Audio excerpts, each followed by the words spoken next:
فرض نمازوں کے ساتھ سنتیں اور نوافل ادا کرنے ضروری ہیں یا فرض نمازیں ہی ادا کرنا کافی ہیں؟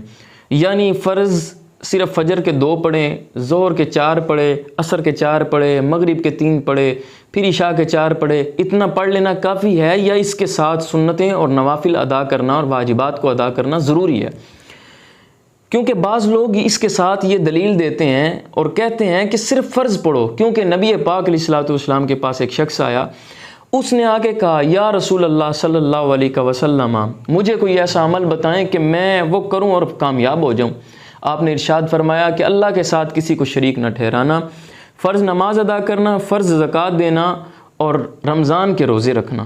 اور پھر فرمایا کہ جب وہ شخص جانے لگا تو کہا کہ جس نے جنتی کو دیکھنا ہو وہ اس شخص کو دیکھ لے۔ اور یہ دلیل دینے کے بعد لوگ کہتے ہیں دیکھا فرض نمازوں کا ذکر ہے، سنت اور نوافل کی تو ضرورت ہی نہیں ہے۔ اب ایسے لوگوں کو کہا جائے گا کہ تم نے ایک حدیث کو دیکھا اور اس سے حکم نکالنے کی کوشش کی، اور وہ حکم جس کا اس سے کوئی تعلق ہی نہیں ہے۔ جب نبی پاک علیہ الصلوۃ والسلام نے یہ فرمایا کہ فرض نماز ادا کرنا، روزے رکھنا، زکوٰۃ ادا کرنا اور اللہ کے ساتھ کسی کو شریک نہ ٹھہرانا، اور فرمایا جس نے جنتی کو دیکھنا ہو اس کو دیکھ لے، اور اس نے ساتھ یہ کہا تھا کہ میں کمی پیشی نہیں کروں گا، اور آپ نے فرمایا جس نے جنتی کو دیکھنا ہو اس کو دیکھ لے۔ اب اس سے کہاں پہ یہ ثابت ہوتا ہے، کہاں سے یہ بات ملتی ہے کہ حضور نے فرمایا سنتیں نہ پڑھنا، نفل نہ پڑھنا، واجبات نہ ادا کرنا؟ دیکھیں جی، نبی پاک علیہ الصلوۃ والسلام کی ایک حدیث ہے، آپ نے فرمایا من قال لا الہ الا اللہ فدخل الجنہ، جس نے لا الہ الا اللہ کہہ دیا نا وہ جنت میں جائے گا۔ اب پھر نمازیں نہ پڑھیں، فرض نمازیں بھی نہ پڑھیں، فرض زکوٰۃ بھی نہ دیں، روزے بھی نہ رکھیں، اور نہ ہی حج کریں، کوئی اچھا کام نہ کریں، کیونکہ حضور نے فرما دیا اتنا ہی کافی ہے، من قال لا الہ الا اللہ فدخل الجنہ، وہ جنت میں چلا جائے گا جس نے لا الہ الا اللہ کہہ دیا۔ تو بھائی یہ بات سمجھنی ہوگی کہ اس حدیث پاک کے اندر صرف ارکان اسلام کو بیان کیا گیا ہے۔ ارکان اسلام کے علاوہ دوسری احادیث کو دیکھیں جن کے اندر سنتوں کا ذکر ہے، جن کے اندر نوافل کا ذکر ہے، واجبات کا ذکر ہے، سیاستہ کی کتابوں کے اندر موجود ہے۔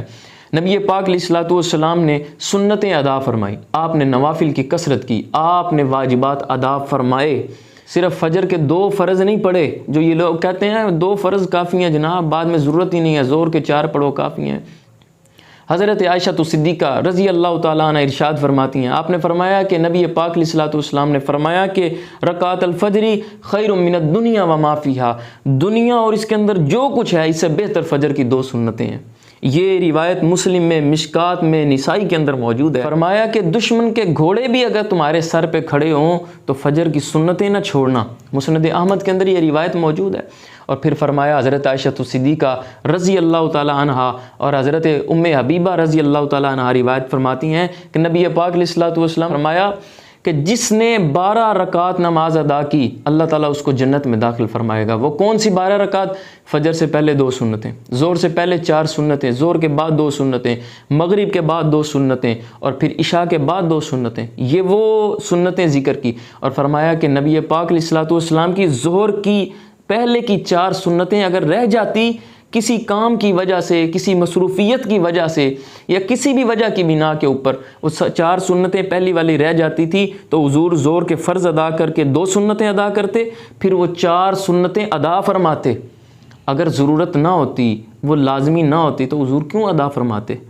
اب عصر کی باری آئی، نبی پاک علیہ الصلوۃ والسلام نے فرمایا جس نے عصر سے پہلے 4 رکعت نماز ادا فرمائی اللہ تعالیٰ اس کے اوپر رحم فرمائے۔ اب جو اللہ تعالیٰ کی طرف سے رحم کی امید رکھتا ہے اور دعائے رسول صلی اللہ تعالیٰ علیہ وسلم سے فائدہ حاصل کرنا چاہتا ہے، اس کو چاہیے 4 سنتیں ادا کرے۔ یہ روایت جو ہے یہ مسند احمد کے اندر موجود ہے، ترمذی میں موجود ہے، اور اس کو البانی نے حسن کے درجے میں اس کو بیان کیا ہے۔ اور عشاء سے قبل 4 سنتوں کے بارے فرمایا کہ جس نے عشاء سے پہلے 4 سنتیں ادا کی گویا اس نے رات کی تہجد ادا کی۔ الدرایا کے اندر یہ حدیث پاک موجود ہے، اور المراکی کے اندر بھی جو شرح نور العزا ہے اس کے اندر بھی یہ موجود ہے کہ نبی پاک علیہ الصلوۃ والسلام عشاء سے پہلے 4 سنتیں ادا فرماتے۔ اب بات آ گئی کہ بھئی جو نہیں ادا کرتا تو اس کے بارے سنیں، فرمایا کہ من ترک سنتی لم ینل شفاعتی، جس نے حضور کی سنت کو چھوڑا اس کے لیے حضور کی شفاعت نہیں ہے۔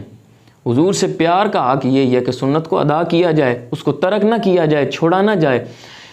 نبی پاک علیہ الصلوۃ والسلام نے فرمایا کہ قیامت کے دن بندے کو لایا جائے گا، اس سے فرضوں کا سوال ہوگا، اگر فرض کم ہو گئے تو بندہ ہلاک ہو جائے گا، پورے ہوئے تو کامیاب ہو جائے گا، لیکن اگر اس نے 7 نوافل پڑھے ہوئے سنتیں ادا کی ہوئی تو اللہ تعالیٰ ارشاد فرمائے گا فرشتوں کو، فرشتوں دیکھو اس کے نامہ اعمال میں کوئی سنتیں کوئی نوافل موجود ہیں؟ تو فرشتے کہیں گے ہاں موجود ہے۔ اللہ تعالیٰ فرمائے گا کہ ایسے کرو، ان کو فرضوں میں داخل کرو، اس کے فرض پورے کرو، اس کو جنت میں داخل کر دو۔